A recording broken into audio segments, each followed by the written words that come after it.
Plant of the day today. This is one of my favorites, probably the favorite hydrangea I have. It's called Fire Island. Absolutely exceptional. Like, I just cannot get enough of this thing. It is so beautiful. These are the freshly opened ones, and then there's a couple down here that have been open for a little while, so they pink up quite a bit. So you get this kind of amazing combination all the way through as they're blooming. There's another one down there that's quite lovely. Now hydrangeas, especially Hydrangea macrophylla, they like water. Hydra is the Greek word for water, and so hydrangea. They like the water, so they're good in moisture retentive soils.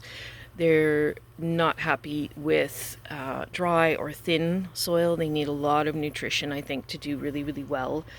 I've had a lot of sunburn on mine. You can see a little bit there. This one isn't quite so bad, but I have a couple others that are just torched right now because of that heat spell that we had last month. Everything just kind of freaked out because we'd had such a cold, wet spring. This little one doesn't get very big, probably 3 feet tall at the most by 3 feet wide or so. So it's a nice compact size. I think I found it at Dinter. Yeah, I think so. But that was several years ago, so I don't know if they have it now, but it's worth calling because just hot damn. Like, look at this thing. It's so beautiful. What else can I tell you about hydrangeas? They are deer candy. They also like part shade. Afternoon sun is not the greatest, so morning sun is good. And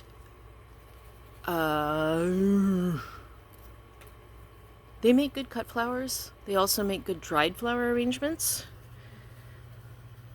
I don't really pair it with anything in particular. It's a shrub, and I don't really cut it back except to remove like a little bit of maybe the spent blossoms when they're finished in the spring. I don't cut it back otherwise because it's a pretty tiny bush. So it's not like some of the bigger ones that get to like 5 or 6 feet tall where, pruning is important to keep it looking good. This one just gets a little bit of a tidy up in spring, that's all. But yeah, I mean, if you have, my soil is acidic, so everything is pink, kind of pinkish purple. But if you were to have the blue alkaline soil, you maybe want to pair it with something that has blue in it. I happened to plant these little snapdragons next to it, and that's quite pretty this year.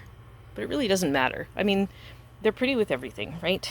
So I also have it with this is a Siberian iris here. So it's nice with strappy foliage next to it, just to give it a little bit of contrast, or maybe like an Aquilegia.